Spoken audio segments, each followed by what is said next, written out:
One of the things that I love so much about webinars is that they are a content repurposing dream. There is so much that you can repurpose a webinar into, but just because you can doesn't always mean that you should. Listen on to hear about the magical world of webinar repurposing.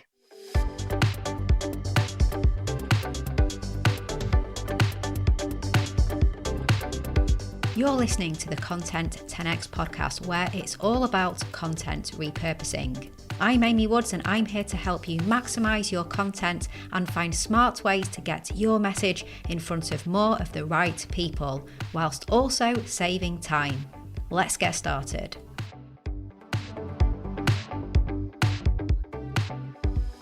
Hello and welcome to the Content 10x podcast. I'm your host, Amy Woods, and I'm joined once again by Hayley Evans, who is co-hosting this episode with me. So Hayley, welcome. It's lovely to have you here with me. Thanks, Amy. I love it, and I can't believe we're at the end. I know. Flown by.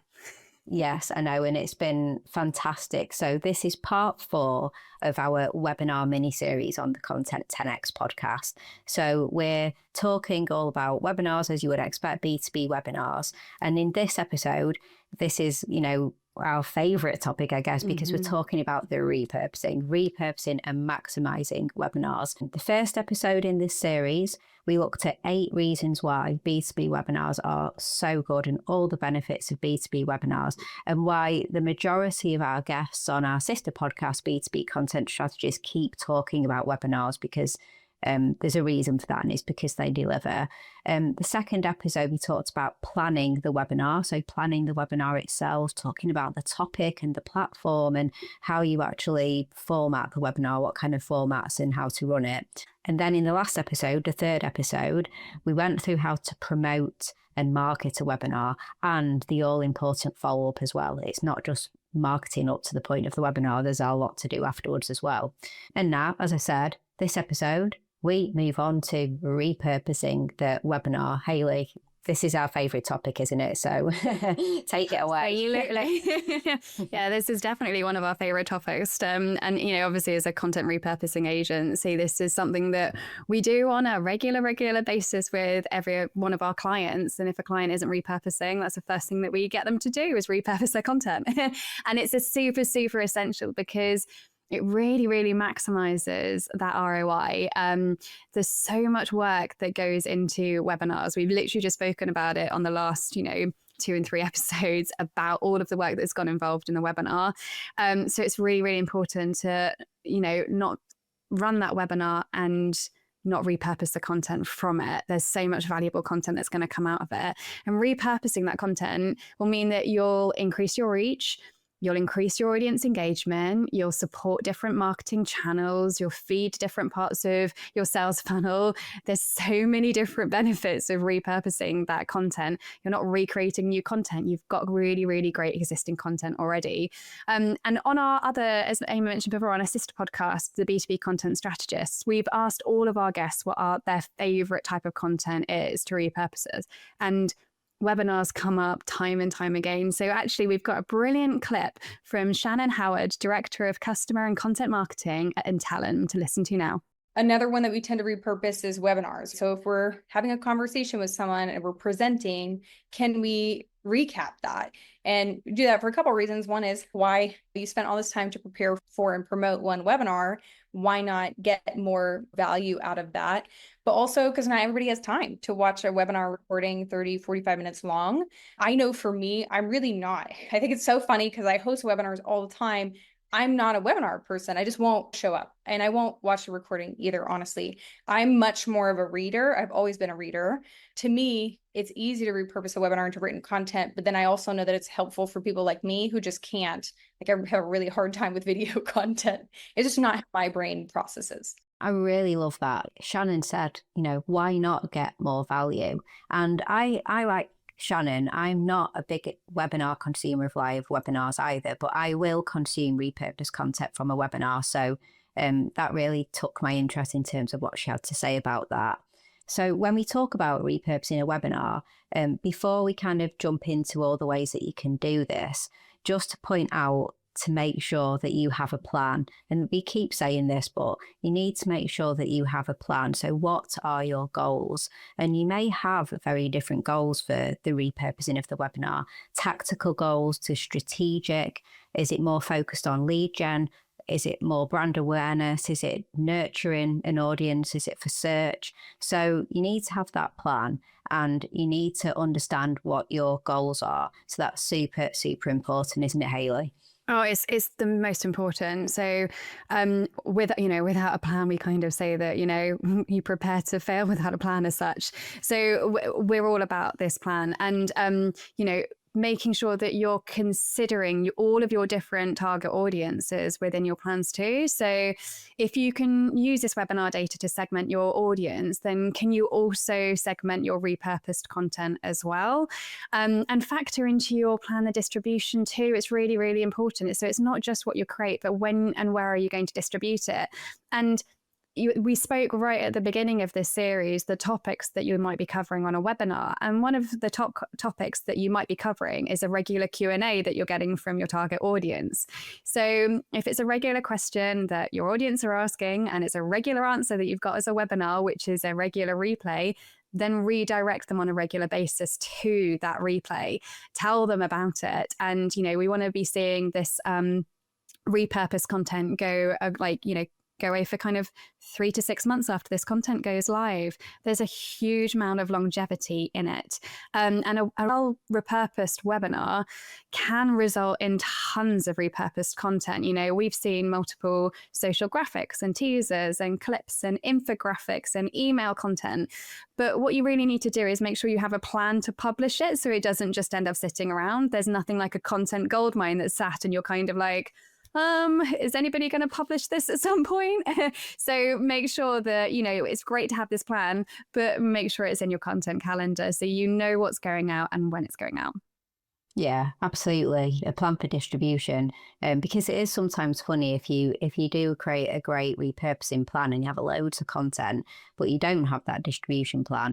You kind of solve one problem of creating this content and maximizing it, and create a new problem, like you said, of having all this content and you haven't factored in, when and how you are going to distribute it. So that's super important.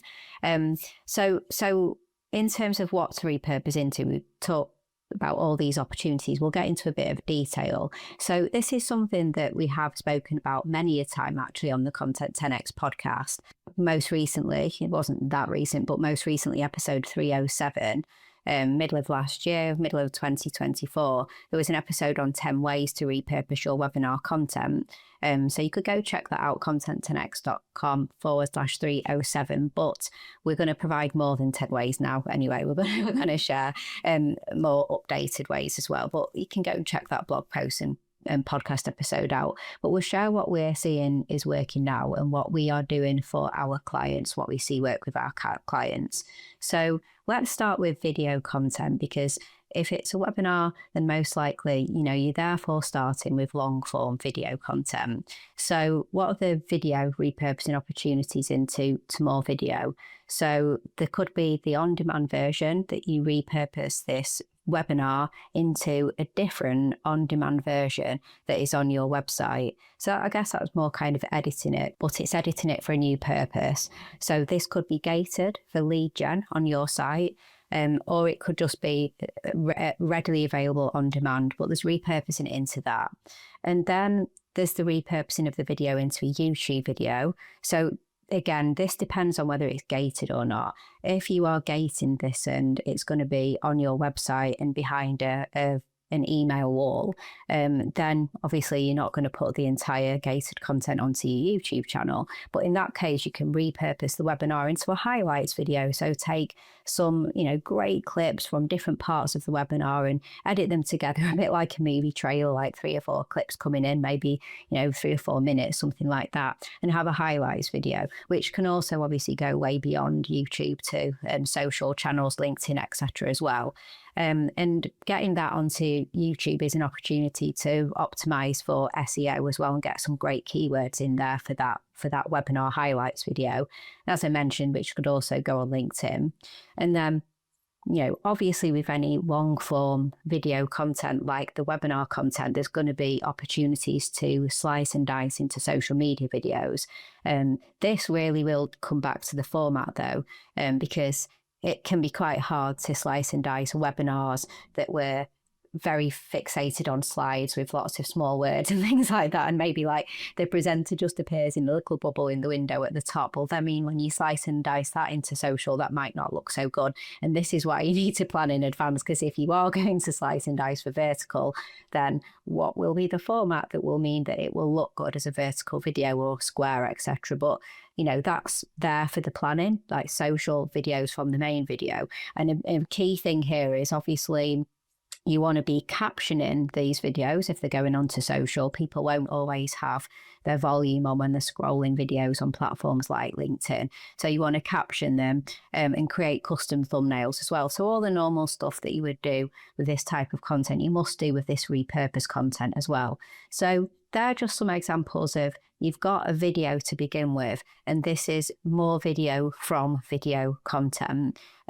What else do we have, Hayley, from our list of repurposing opportunities? We've got so much, but just to touch on your point about the little bubble in the window as well, we see that quite often. And this is where we mentioned on the previous episode about tech checks and actually having a look, because there's some platforms where you can have a different view of your audience members versus yourself, which is super important when it comes into repurposing the content. So you're not appearing as a bubble, and then the most engaging content can be repurposed. But yeah, the other content that you can also repurpose is audio. So it's also being mindful that you have audience members with different preferences. So some are visual engagers and some are audio.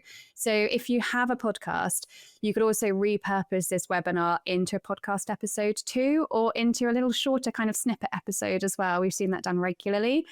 And as I just mentioned, if the video isn't engaging for social clips, you can also create audiograms too. Now, I do want to touch on this as well, because it might not just be that the slides are overwhelming and not engaging. It might also be the presenter themselves. And as I mentioned before, these are live settings and they can be quite high pressure environments.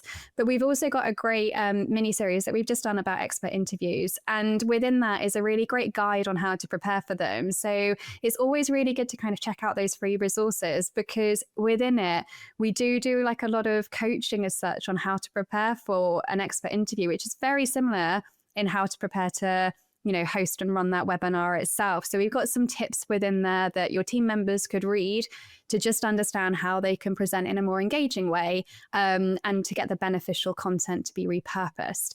There is also the other opportunity as well to look at maybe the Q&A section of the webinar itself and actually think about how you can extend the webinar. So maybe you could also run a new podcast series on some of the Q&As that you found within that. So it's not just directed to solely the content within the webinar itself, but when we're talking about repurposing, we're also talking about stretching that content even further. And then there's obviously written content as well. So whether this is a singular blog post for your website or a series in itself, think about the customer journey and what kind of touch points that you want them to come across. It might be that actually it's an article for an industry publication or other sites, or maybe the webinar is actually one in part of a series that could become a content for a white paper or a report or an ebook. It could be for, lead generation, but look at it in terms of sometimes there's a difference between looking at the webinar as a single repurposed piece of content, and that's when we're talking about repurposing it into shorter content, but we're also talking about repurposing content into longer form content. So this is when we're talking about the webinar series or ebooks and so forth. But also the other inter content that you can be doing is looking at, social content for LinkedIn posts, looking at different angles. And we mentioned before about employee generated content. So, supporting your employees with angles of content that they could be writing to support this as well. And email nurture sequences. So we spoke about this again on the previous episode about the importance of pre and post event email nurture campaigns, and also your content for the newsletter. But also don't forget about, where are the other places that your community is hanging out, and community posts for them too. So I think there's, a million and one touch points in terms of repurposing content, but this is why we talk about repurposing content so much, because from one 30 to 60 minute webinar, if you now think of just how much content is going to come out of a short period of time, if you plan that in advance and then you look at all of your content strategy, it's a huge proportion of your content strategy. So planned out and done well means that it's super effective, it's got super ROI, and you're constantly learning from this and implementing it to be as best as possible going forward. So this is why we could not be more passionate about it, really. Yeah, I agree so much. And I loved what you said, Hayley, about like the fact that it isn't always just breaking down. So building up as well, like you mentioned, like multiple webinars could become repurposed content that goes into something bigger, like a white paper or a report or an ebook. And we've seen that happen. I mean, can be a great strategy. Your annual plan for the year is to do, a webinar every month or every 2 months, and you've planned out exactly what the topics are. And then each one of those is going to become a, fairly significant piece of a ebook, and then at the end you've got this ultimate ebook and things like that, or whatever it may be. So you're not going to do the other repurposing as well. That will be one part of the repurposing. You can still do all the other repurposing as well, but it comes down to, like you just said, Hayley, there are absolutely loads of ways that you can repurpose. You have to have the strategy and the plan and the why and what's it for and what you're going to measure and things like that, so you don't get carried away with creating too much content and then you don't actually have the distribution plan or the real genuine understanding of why he created it all in the first place. And just to mention, you made a really good point. So when it comes to interviewing people and that content being engaging and what you can do with that, and whether you use the audio or the video, and it all depends on the output. You so mentioned our guide, Hayley. So we have our impactful interview guide. Just to say content10x.com/interview-guide, and we'll put a link to that in the show notes as well, so you can go grab your copy of that. So yeah, lots of ways to repurpose it into video content, audio content, written content. Shout out to visual content as well. So turning key points, quotes, learning tips, advice, etc., into single image graphics that can be shared on social, turning into image carousels, which are the most engaged with content on LinkedIn. People love an image carousel if they're well designed and nicely kind of layered out and storyboarded, that they're swipeable and things like that, and have a very clear point. Infographics, of course, as well. So lots of different types of visual content. You can also repurpose a webinar into a keynote or a talk. So you've delivered this as a webinar, let's repurpose the slide and the talk into something that you can take to an event and deliver in person, or vice versa. Personally, I've delivered keynotes before and then repurpose them into a webinar, and that's where the webinar story began. So that can work both ways, and that's something to really consider as well. Now, we shared that great clip from our sister podcast, B2B Content Strategist, at the start of this episode from Shannon Howard, where she was talking about not everyone wants to watch your webinar. So, think about the different ways. Some people want a written summary. I'd like to share another excellent clip from B2B Content Strategist as well. So this time it's from former CMO of Biz Design, Kieran Regan. And let's hear what he says about how they approach and repurpose their webinars. The webinar format continues to be extremely valuable and beneficial for us, but we execute it in a series. So we might continue to run the theme or topic over a number of months in a series of webinars. And then we take that live webinar, which is part of an overall theme with relevant topics, and then we repurpose that into various formats to ensure that we reach the widest percentage of our audience possible. So we might repurpose that into an on-demand version, to be ungated. Blogs, of course. We create community posts, so we find our audience is present on certain industry communities, so we ensure we distribute the content produced from that webinar in those channels as well. Smaller video snippets are quite successful as well. And then we often create maybe a high value gated asset from that content, then distribute that through paid means. So that allows us to really ensure that we are unlocking the full potential of the content that we have created, getting as much out of it as possible, and then ensuring it reaches the widest possible audience. Cool. So great to hear Kieran talk about their webinars and it being part of a series, which is really interesting, and then all the repurposing opportunities that they have. Yeah, absolutely. And he made a really, really good point on creating high value gated content and running paid ads too. And that is a real reminder to everybody as well that the paid ads that you're running can actually be repurposed content, which we've just actually done recently for one of our clients, where we've run a series of about 28 repurposed clips from webinars for APAC EMEA ads. And it's just really beneficial to just see exactly what stage of the funnel those ads are required at. So this is something that actually might be out of your marketing strategy at the moment in terms of looking at that lower funnel paid advertisement too. So do be mindful of that. And I think we also, without a doubt, need to touch on what we started to talk about right at the start, which is measurement and my favorite thing, analytics and KPIs. So please make sure that with all the repurposed content that you're doing, that you're making sure that you're measuring it. Because when you then come to run your next webinar, you've got all of the information of what worked in the previous one, and you can then make sure that it's as focused and as strategic as possible, okay? So we talked about repurposing to help maximize that reach. So measure that, measure the reach, measure the engagement, everything that's in related to that webinar.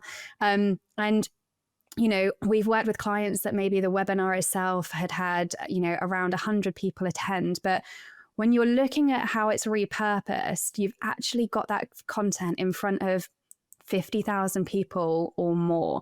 So, you know, we've spoken about the niche subject and the niche amount of attendees, but really, really think about the future broad reach of that for all of the repurposed content that you can be doing. And that's where the maximum ROI is. So when you measure it, you can literally measure that reach and the exact touch points that it's on. And we spoke about it before. This is why, you know, as much as we love an in-person event, the global reach that you can get with the webinar, and especially from this repurposed content, is super important.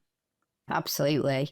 And I think, you know, from everything that we've spoken about here in the planning of the webinar and the promotion of the webinar and now all the repurposing, as you said, Hayley, there's a lot of kind of systems and processes and measurement and making sure that you've got everything down right. And the good thing about that is it's then repeatable. So if you're going to set up these plans, we mentioned, I think earlier in this episode or one of the previous ones in the series, we dropped in ClickUp because our preferred project management tool at Content 10X that we use is ClickUp. Maybe other people use Trello or Basecamp or Asana or other very similar tools. Look at developing the systems and processes for all of this, have plans, have templates, use project cards, things like that. Because the wonderful thing is that once you get it right the first time, it can then be repeatable as well, can't it? So you can look at those metrics and you can learn what went well and what didn't go well and make adjustments and things like that. But the overall process, you know, you can start building upon. So, you know, think of it as something that it takes a lot of work. Well, the more you do it, the more you refine your processes and the more repeatable they can become as well. And of course, if you need any help with any of this, with your webinars and repurposing, or with any of your content, then please don't hesitate to get in touch with us here at Content 10X because we'd love to help you. So just head to content10x.com. And please do join us in the next episode, which is the final episode of this series on B2B webinars. I'm going to be joined by Steve Jones, who is the Director of Employee Marketing over at Fidelity. And we're joined with Lauren Franklin. She's Senior Marketing Manager of events at Fidelity covering acquisition and channel marketing. And we talk all about how they are using webinars in their marketing strategy. Fantastic conversation. So please do join us for that. Okay, so thank you so much for joining us in this episode. Please do join us in the next episode. So as I said, thank you for joining us. And we do have a free guide as well, don't we, Hayley, that we would love for everyone to take a look at and download. Yeah, absolutely. We don't want you to miss out on this. And we've mentioned it before, but if you've not heard about it, it's our B2B webinar planning playbook. So if you want to download it, just head to content10x.com/webinar-guide, where you can find it there. It's absolutely brilliant. It's a full playbook of planning your webinar, but it's also got a brilliant printable checklist as well, where we've just mapped out everything for you for the future of running your webinars as well. So definitely go and visit and download it there. And I can't believe we're saying this, but it's a wrap on the second series that Amy have run together. So the first series that we did, if you've not checked it out, go and have a listen. It's our expert interview series. This has obviously been our webinar series as well. And we would love, love, love to hear from you and find out what you want us to do in our next series. So if you have any ideas or any things that you want to listen to as more of a detailed series, please reach out to us. So you can email info@content10x.com or reach out directly to Amy and myself over on LinkedIn, or just pop to content10x.com and you can pop in an inquiry there as well. So we would love to hear from you. So any ideas that you have are always welcome. Yeah, absolutely. We're really keen on repeating this. So digging deep into really particular topics and just sharing some, really high value content where we go narrow and we go deep. So let us know. Yeah, we would love to know. Well, thank you, Hayley. It's been awesome hosting this second series with you, and I look forward to more to come. But I guess all that's left to say now is thank you so much for listening, guys, and we'll catch you in the next one. Thank you so much, and thanks for having me again. Bye.